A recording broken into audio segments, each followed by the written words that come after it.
everybody. Welcome back to Mathematical Statistics. At the end of the last class, we had started to talk about estimation. So the idea is we have a random sample, x1 through xn, IID random variables from a distribution that involves an unknown parameter or parameters. So maybe a lambda or a mu n sigma squared or an alpha n, a beta, or maybe a lowercase gamma or whatever, the lambda from an exponential, the lambda from a Poisson. And we want to take that random sample and we want to estimate the unknown parameter. So this is a large portion of this course and this semester. We're about to launch into quite a journey into estimation. But first, I do need to hit a few more prereq things. And I knew I needed to do this back in the first semester, but we had already done review prereq stuff for 2 days, and I didn't want to lose all your beginning of the semester enthusiasm for math stat. So I purposely left some things out, but I do have to hit them now. So sorry about that, but we will get to estimation today. Let me share my screen. Okay, the first thing I need to review is something involving expectation as it relates to independence, and I have used this thing I'm about to write down today without proof. So recall that if you have a random variable x with a PDF fx of x, discrete or continuous, and in the discrete case, you might call it a PMF, we already know how to compute the expected value of a function of x, say a g of capital X. To do this, we would either take a sum or integral, depending on whether x is discrete or continuous. Just to choose one, I'm going to go with a continuous looking thing here. So the integral from minus infinity to infinity of g of little x times the PDF and sort of run over all of the values. That's something we've already used, we've stated, we've proven, and we know that. So here is what is new. Suppose that x and y are random variables with a joint PDF f sub x, y, x and y. And suppose that we want to find the expected value of a function of both of them. This is just analogous to what we did up here. It's going to be a double sum or a double integral. You could have potentially one of them discrete and one of them continuous, in which case you might have a sum and an integral. We're not going to have that happen in this class, though. And then I'm going to put down a g of little x and little y times the joint PDF. And then you have to integrate with respect to both of them in either order. So I'm going to go dy dx, but if you prefer, you could go dx dy. So right here is the analogous formula to this one over here. And that's how it's defined.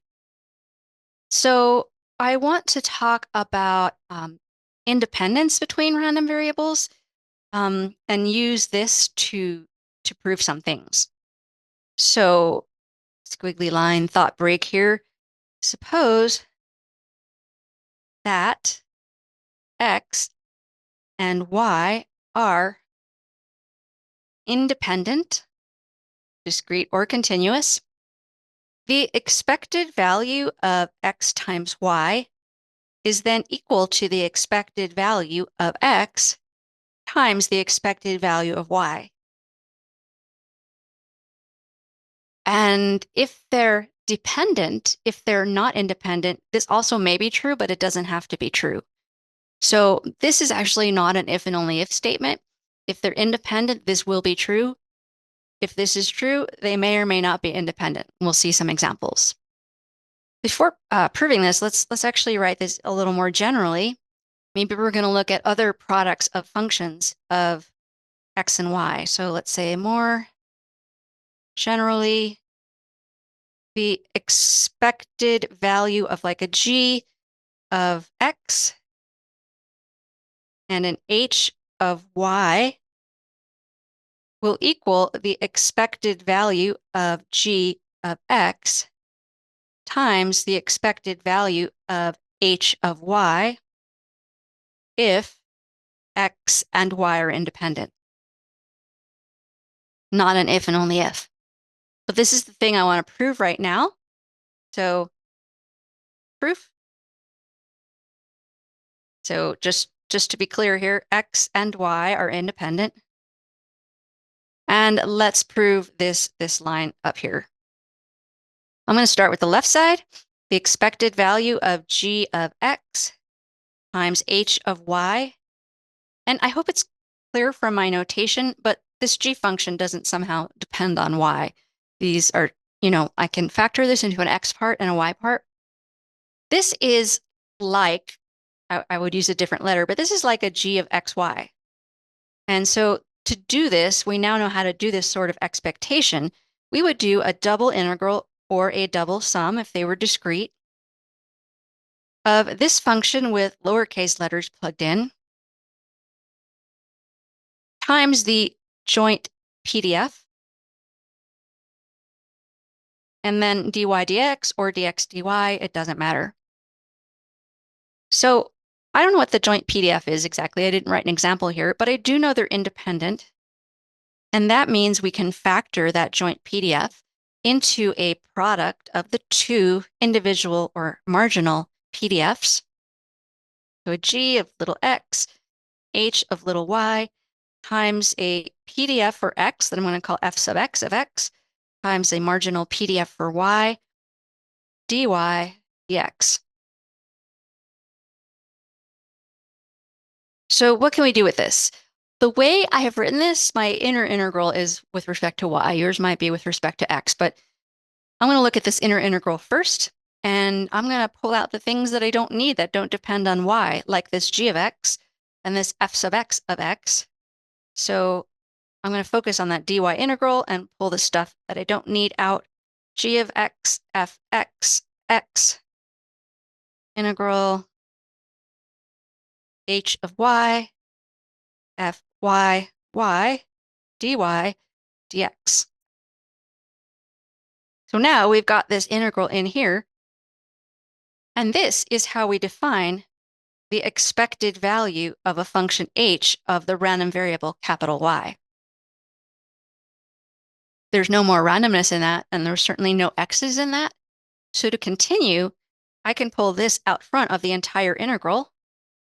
I've got the expected value of h of y times the integral minus infinity to infinity of g of x times the PDF for x dx, and that is how we get the expected value of g of the random capital X. So we've got the product we want. I'll just write it out and put things in the right order just to make this look nice and pretty. Expected value of g of x times the expected value of h of y. So that's what this is equal to, and it's super important, so I'm going to write it again. If x and y are independent. I did say that this is not an if and only if. So you might have this thing factoring to this thing when you actually don't have independence. To show you that, I would need to give you some sort of counterexample. So I'm not going to go with a generic g of x and h of y, but something much simpler. I'm going to give you an example where the expected value of x times y does factor into the two expectations, but x and y are dependent. So yeah, let me just say this is not an if and only if expectations factoring does not imply independence. So my example is just going to be a simple 3-point example. I'm going to have a discrete random variable x taking on 3 values, -1, 0, and 1, with probabilities 1/4, 1/2, and 1/4. So it's really easy to see that the expected value of x is -1 times 1/4 plus 0 times 1/2 plus 1 times 1/4, and that is 0. So now I'm going to define a second random variable, y, to be x squared. So this is quote unquote clearly not independent of x. If you know what x is, you know exactly what y is. If you know what y is, you don't know exactly what x is, but you have some ideas about what x is, just because there's a plus or minus kind of positive or negative square root. But these look pretty darn dependent, don't they? Yeah, so this is a new random variable, and it has its own distribution. It takes on the values 0 and 1 with probabilities 1/2 and 1/2 because it's 0 whenever x is 0, and that happens with probability 1/2.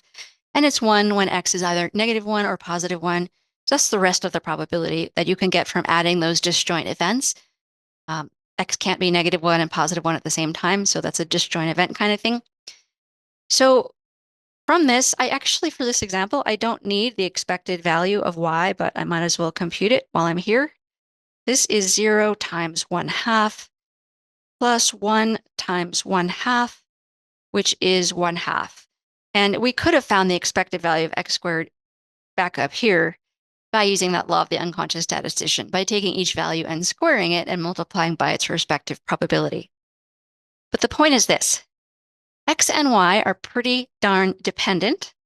And if we look at the expected value of x times y, that is the expected value of x times x squared, which is the expected value of x cubed. So yeah, I think I'm going to use the law of the unconscious statistician here. I'm going to take each value for x and cube it and multiply by its respective probability. And you see here, we end up with 0.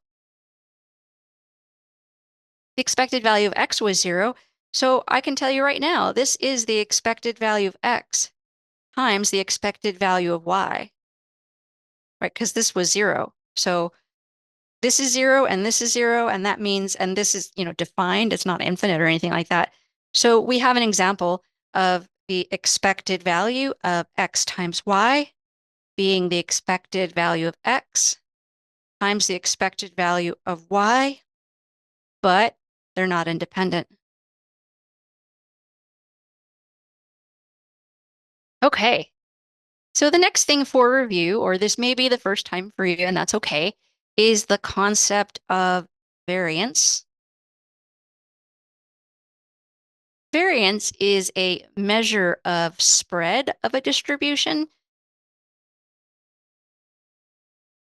Maybe you're looking at, I don't know, some kind of gamma distribution like this, and values mostly come out here, but this goes on forever, so it is possible to get values down here. And you might be comparing it to something like this. I don't know, that's supposed to be the same shape, but squished. The values coming out of this distribution are going to tend to be around a smaller interval than this one, and so less variable. Let's define an idea of the measure of the spread of a distribution. So I'm going to let x be a random variable, either discrete or continuous, with mean mu, which is the expected value of x. And in particular, I'm going to define a measure of spread about the mean. So the variance for this distribution, or the random variable or its associated distribution, I'm going to write VAR of x. Again, I'm a square brackets person here, but you can use parentheses. Some people just use a capital V. You might see like V, X, something like that. Is going to be defined to be the expected squared deviation from the mean of the random variable. So this is a definition, discrete or continuous, as a measure of spread. So if x on average, if you expect it to be far from the mean, then you expect this variance to be larger. So a couple of things before talking about variance. Could we just look at the expected value of x minus its mean? This is not going to make any sense because you run the expectation across and the mean is constant, so you just get the expected value of mu is mu, and you get mu minus mu, which is 0 always, so this would not be a good idea for your measure of spread. Another much better idea would be to look at the expected distance or absolute value of x from its mean. And this is okay, but variance has two advantages. One is that it really magnifies large differences and not so much small differences. Like if you square numbers between 0 and 1, they actually get smaller. But if you square big numbers, they get quite big. And the other thing is that I wouldn't say it's easier to compute, but it's easier to work with for a lot of stuff coming up. We're going to have a lot of theorems that say that if you have a sequence of random variables, they can converge to this thing. I mean, it's just going to be central to, it's just mathematically convenient, I guess is what I'm trying to say. What would you do if you did have to compute this expectation here? This would be the integral or sum of the absolute value of x minus mu times the PDF for x. And you would just have to break this up and consider that x minus mu is just x minus mu if x is greater than or equal to mu, and it's the negative of x minus mu if x is less than mu. So you would end up getting a couple of integrals. You would have one going from minus infinity up to mu, and the other going from mu to infinity, where you'd be using the different integrands. So we could compute this, but again, this way I've defined variance, that everyone defines variance, is going to be much more mathematically convenient. I think you're going to love it. So just like we use a mu as the sort of generic symbol for a mean or expected value, we use a lowercase sigma squared for the variance.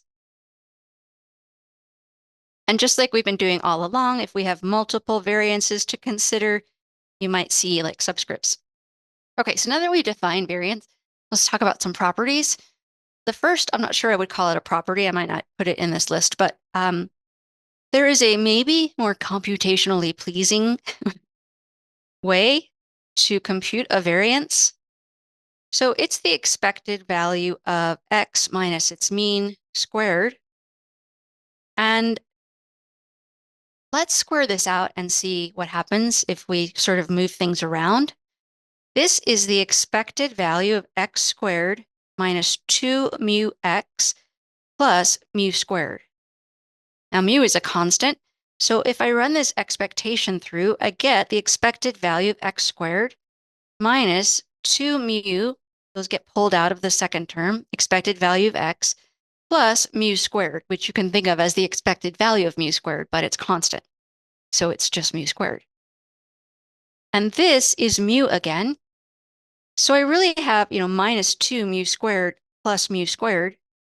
So this is the expected value of x squared minus a single mu squared, which in expectation notation is the expected value of x squared minus the expected value of x all squared. The point is that you can compute variance this way as well, sometimes more convenient, and we're going to use it a lot. Okay, so another property would be what variance does to constants. So I'm going to let like a be a real number or a constant, not a random variable is all I'm trying to say. The variance of a times x.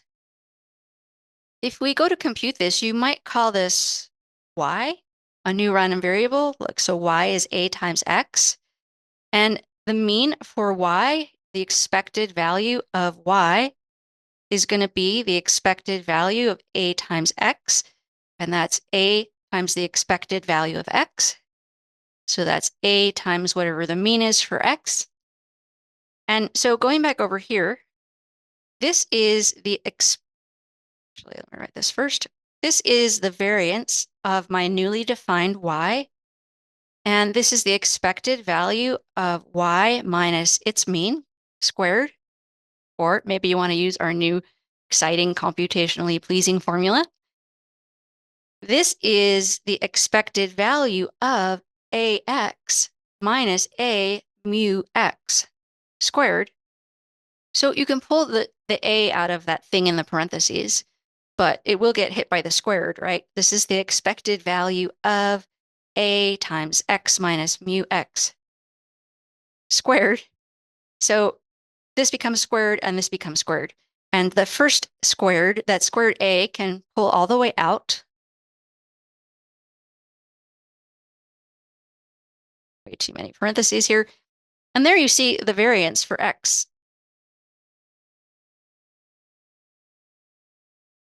So this is the property I was trying to get across. If you multiply a random variable times a constant, you can pull the constant out, but it ends up coming out squared, unlike the expectation where it just comes out. Okay, third thing on this list is if you add a constant or subtract a constant, we can go through, I'm gonna spare you, but we could define like y to be x plus a and go through the same sort of thing we did just above. But you're gonna end up getting that this is the variance for x alone. And the idea is, the heuristic there is that you're not affecting spread. So if you have a random variable that comes from a distribution with a certain amount of spread and you add a constant to it, you're just going to add it to everything. And everything will move up and down the x-axis, up or down, and the spread is going to stay the same. So I'm just going to state this one, but you would prove it using the same, method we just did for proving number 2. Okay, so fourth and final one. What is the variance of x plus y? What it is not is it is not the variance of x plus the variance of y. And this is the same reason, or this is really the same reason that if you sum things and square them, it's not the same thing as squaring them and summing them. The square messes this up. But I can say if x and y are independent, this will hold. So let's prove this statement that it will hold and also see what will happen along the way if they're not independent. How can we compute this variance? The variance of x plus y is the expected value of the random variable x plus y minus the mean for x plus y squared. But the mean or expected value of x plus y, the expectation just, goes across, and that's the mean for x plus the mean for y. So this is the expected value of x plus y minus the mean for x minus the mean for y squared. And I am going to kind of put these near each other. I don't know if writing this line is worth it. This whole thing gets squared. And then I'm going to square this sum of two things, but keep them grouped. This is the expected value of x minus mu x squared. And I'm going to square it and run the expectation through. Plus 2 times the expected value of x minus mu x times y minus mu y plus the expected value of y minus its mean squared.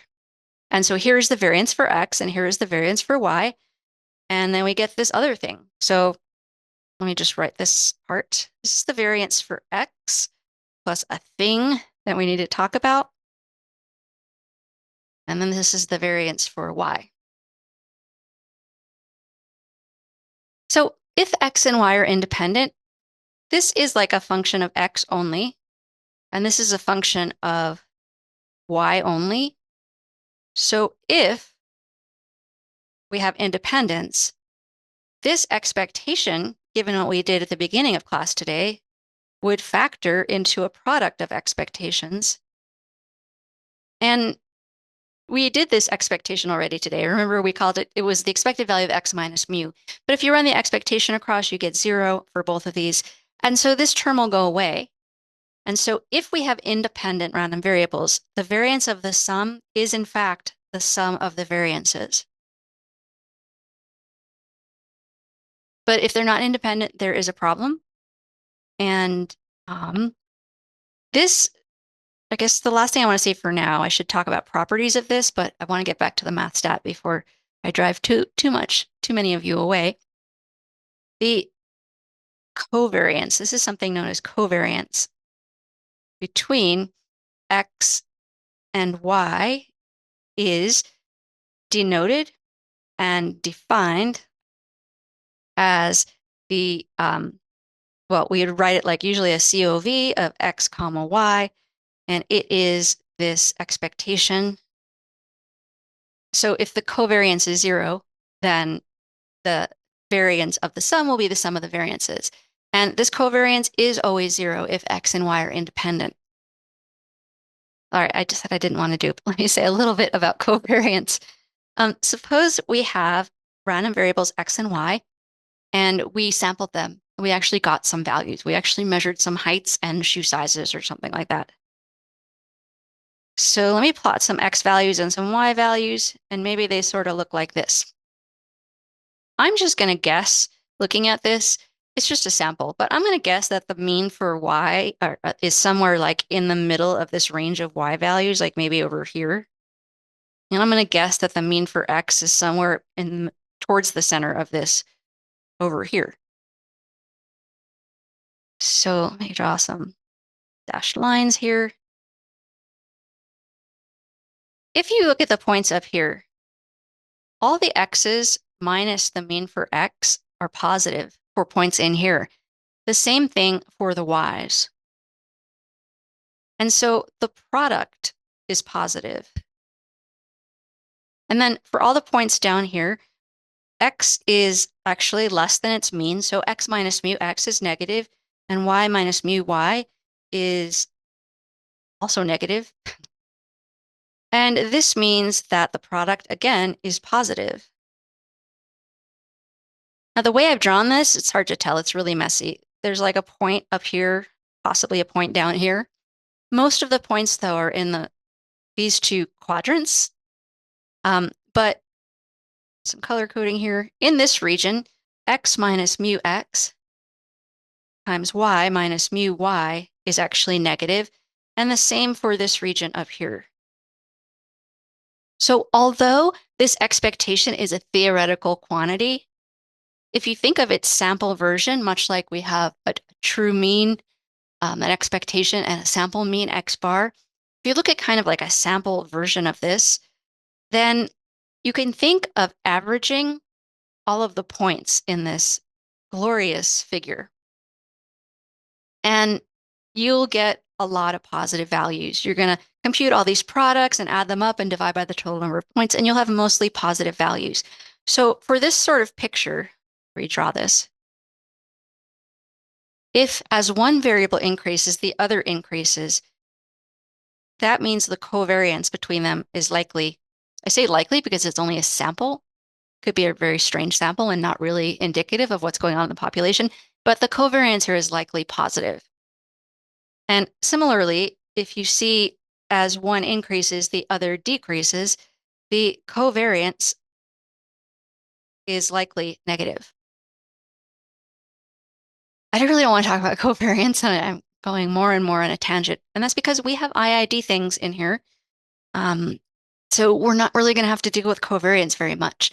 But it's a strength of a sort of linear-ish relationship up or down. And if you have points that just sort of look like a cloud, that's going to have a covariance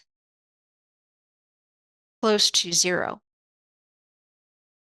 Okay, one more thing on my tangent. I won't write it. You may have heard of correlation of random variables. The covariance numbers here can be very large, very, very large. But what is large? It's really all relative, right? Some things are large, but when you put them next to other things, they're not large anymore. The the larger the covariance is, it really has nothing to do with slope of these lines. But if this positive covariance is large, it has to do with how tightly clustered around a line these points are. And then if the negative covariance is way negative or large in magnitude, it has to do with how tightly they're clustered around the line. And so I'm not going to write it, but you can scale this into something known as correlation, the correlation between X and Y. If you scale it in a certain way, go on by my office hour, I'll talk about it. It's just I'm way off topic now. But you can scale it so it will always be between -1 and 1, +1 representing an exact, nice, positive relationship, and -1, an exact linear X increases, Y decreases relationship. So you'll often hear people talk about correlation and random variables being uncorrelated. Correlation is a rescaling of covariance. So what do we know? We do know that this covariance up here is equal to 0 if X and Y are independent. We do know that that could be 0 even if they are not independent. So when there's 0, when the covariance is 0, this correlation, which is covariance just divided by something, is also 0. And we say that they're uncorrelated. So if random variables X and Y are uncorrelated, that means they have a correlation of 0, which I haven't defined, but it's equivalent to having a covariance of 0. And this will happen if they're independent, and it may happen if they're not. And the reverse is not necessarily true. If they're uncorrelated and have a covariance of 0, they may or may not be independent. So just to wrap up this ridiculous tangent, independence of random variables implies that they are uncorrelated. We're not going to need this in this class, but maybe I'll see this in one of your other classes. And uncorrelated random variables may or may not be independent.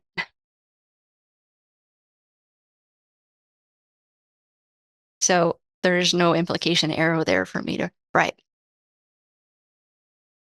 Oh, someone should have. Is anyone still here? Yeah, cool. So I guess the final thing I want to say here is that we were talking about the variance of a sum. And if they're independent, this is the sum of the variances, which is going to be most of the time for us.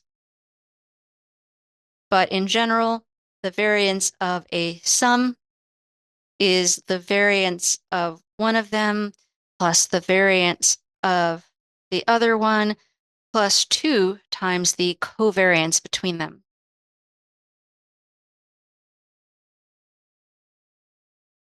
And while we're here, was that property a long time ago? Property 4. Let me just throw one more in.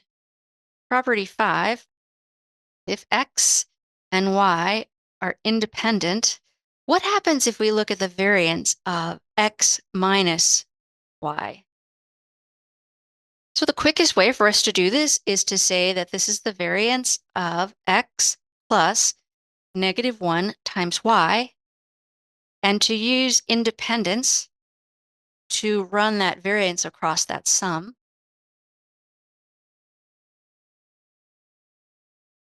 And then use our property that said if you multiply by a constant, it gets pulled out squared. So this is the variance of X plus -1 squared times the variance for Y. So it's the variance for X plus the variance for Y. The variance of X minus Y is the sum of the variances, assuming they're independent, not the variance for X minus the variance for Y. Okay, I think we can get back to estimation. So our generic parameter is going to be a theta.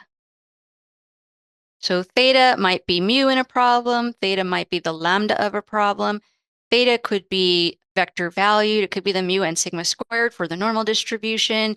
It could be the alpha and beta for the gamma distribution. So it's our generic parameter, and it could have any dimension, really. And then we're going to have a generic function of a parameter, which is going to be called tau of theta.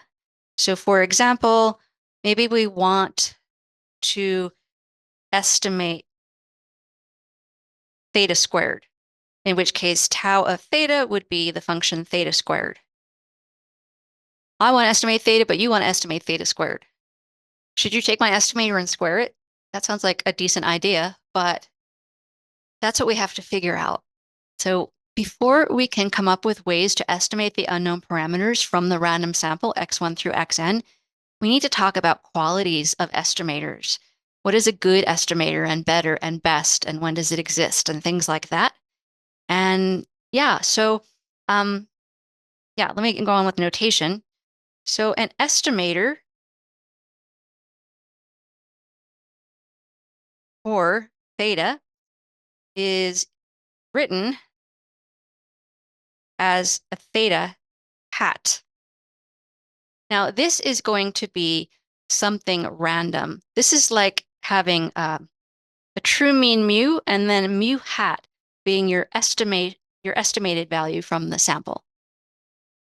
So this is constant, meaning non-random, and this is a random variable. And just to say I've said it once, an estimator is supposed to be a random variable, and it's like before you take the sample. So suppose I do have some distribution representing heights of all, let's say, males on campus, because I don't want a bimodal thing. And maybe there's a true average height, and I estimate it with the average of a sample. If you actually have that sample and you have numbers, you have actual numbers and you average them, there is no more randomness in your problem, and your average is either right or wrong. There's nothing for us to talk about. But if we talk about it before you take it, talk about what this would look like for a random sample based on the new distribution for that sample mean Xbar based on the original distribution for x1 through xn.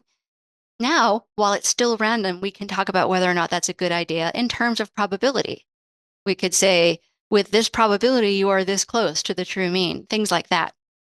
So we want to see everything before the numbers have been taken, so we can talk about the theoretical probability properties of these estimators.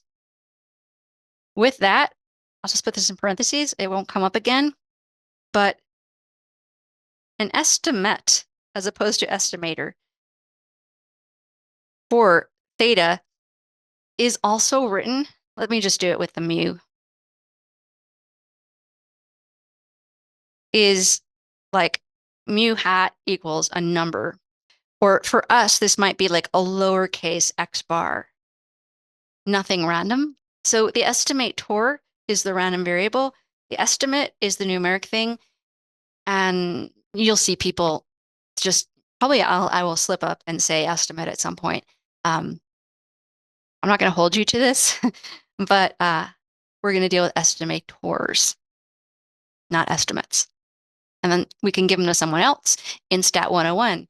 We'll write their textbook for them and say, if you want to estimate the lambda parameter for the exponential distribution, I think you should look at this function of the sample. And by the way, we have a definition. A statistic, I guess it has different contexts, but For us, it's going to be any function of the data, and data for us is the x1 out through xn. So for example, X bar is a statistic. The minimum X is a statistic. X bar divided by the maximum is a statistic. And as I said up here, our estimators are going to be statistics, random variables. So, what properties would you like your estimators to have? First thing I think of is it's a random variable, so it's not going to be the same each time you sample those heights. Uh, and maybe it's way all over the place, but I would like it, at least on average, to be correct. If that happens, we say that we have an unbiased estimator. So here's a definition. Theta hat is an unbiased estimator for theta if the expected value of theta hat, remember the theta hat is a statistic like X bar, it's a random variable, it has an expectation, is theta. So that's what it means to find an unbiased estimator. This is the first of several nice properties of estimators that we want to enforce when we come up with algorithms for finding estimators. Unbiasedness. Let me do this for tau really quick. So suppose you're estimating not theta, but sine of theta or theta squared. If you're estimating like a tau of theta and you put a hat on it, this is an unbiased estimator for tau of theta if the expected value of this random quantity is equal to the thing you're trying to estimate. As an example, you might want to estimate, I'm missing a line there, tau of theta. Let me go back to the mean mu. Tau of mu, a little more specific, theta is our generic parameter, equals mu squared. Should you estimate this with an X bar squared? This would be like putting your estimator for mu inside the function. Does this equal this? It may not. It's probably not going to equal that if we want it to be an unbiased estimator. Because while expectation is a nice linear operator, we can't throw it through all sorts of functions. Like, the expected value of the sine of x is not the same thing as the sine of the expected value of x. Or even an easier example, the expected value of x squared is not the same thing as the expected value of x quantity squared. If it was, all variances would be 0, so that would have been a waste of time talking about variance today. My point is, if you're estimating a function, so here is a notation for an estimator, you just put a hat on it. Here is notation for putting an estimator into the function. Could that be the same thing? Depends on what properties you want your estimator to have. So not necessarily the same. Okay. I keep referring to the mean as an example, and that is the first example I want to look at. I don't want to write example, but this is bigger than that. This is something we're going to use through the entire semester. So suppose x1 through xn is a random sample, or IID, from a distribution, discrete or continuous, with mean mu and variance sigma squared.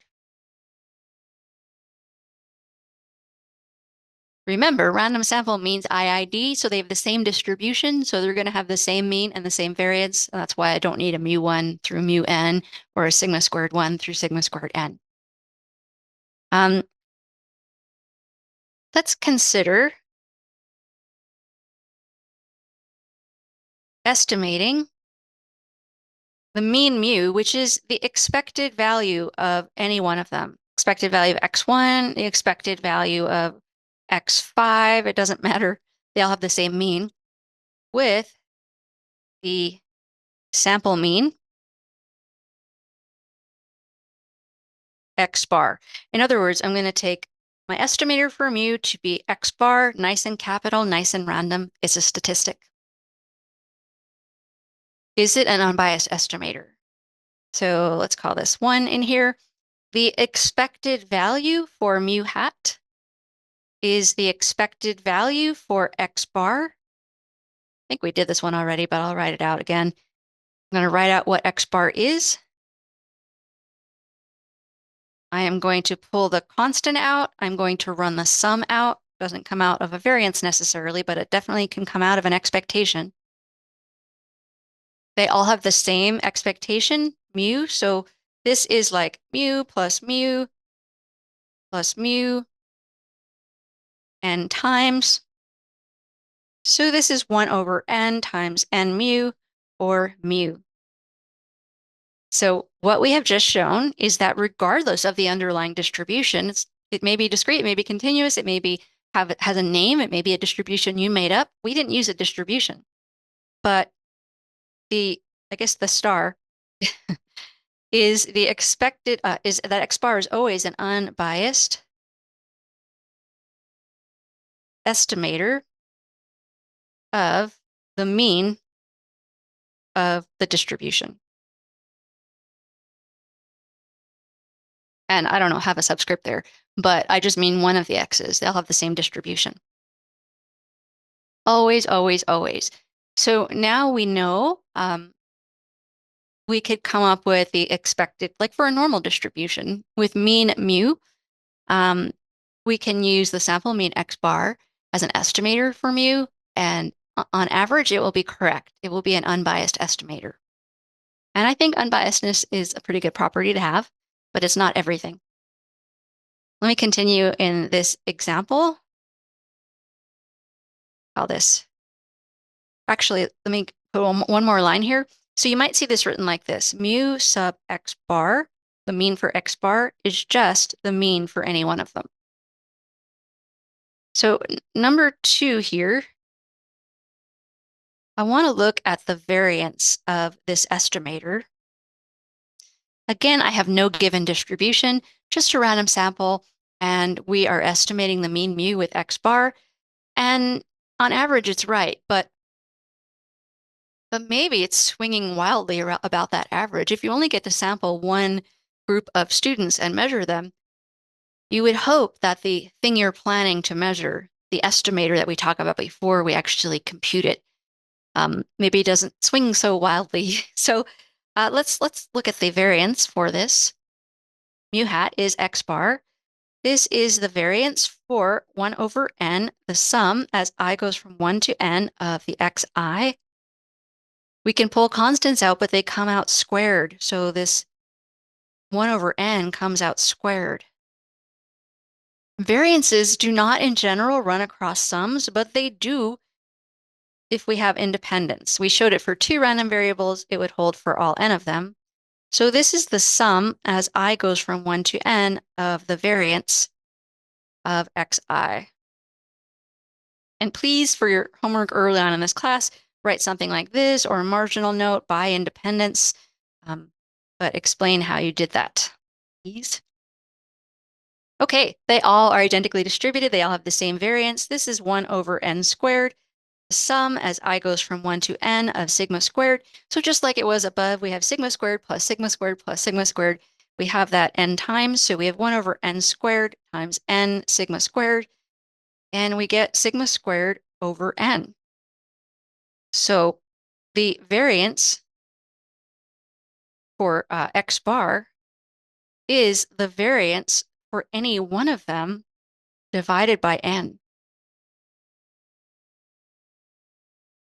I don't know if you saw that coming, but the relationship here that we got a smaller variance, I think makes a lot of sense. If we have a whole, like a large freshman class coming in, taking Calc 1, and there's a whole bunch of recitation sections. And we took everyone's exam 1 score, 2,000 exam 1 scores, something like that. Those scores are going to be all over the place. Unfortunately, we do see zeros, and we also see 100 or more if there's bonus points. So the scores vary. But if you go into each recitation section, say they're broken down into 20 recitation sections, and let's just assume they have equal students in each, then you can compute the sample mean for the first recitation section, the sample mean Xbar for the second recitation section, or the third out to the 20th. You get 20 sample means, and those will not vary nearly as much because it's really hard to get the sample mean, the average, to be 0 or the average to be 100 or more. So the sample mean always has a smaller variance than the original values that you're averaging. So dividing by n, that's the actual relationship, how it gets smaller. I am almost out of time, but we have time for, okay, so these are things we're going to need. Like I put a star and then I just went off to a 1 and a 2. Let me put a couple stars here and put these in a box. The expected value for a sample mean is always the same as the expected value of any one of them. And the variance for the sample mean is always the variance for any one of them divided by n. And we write this first one as mu sub x bar equals mu, and we write the second one as sigma squared sub x bar equals sigma squared over n. We're going to use that every single day, so let's put more stars on it.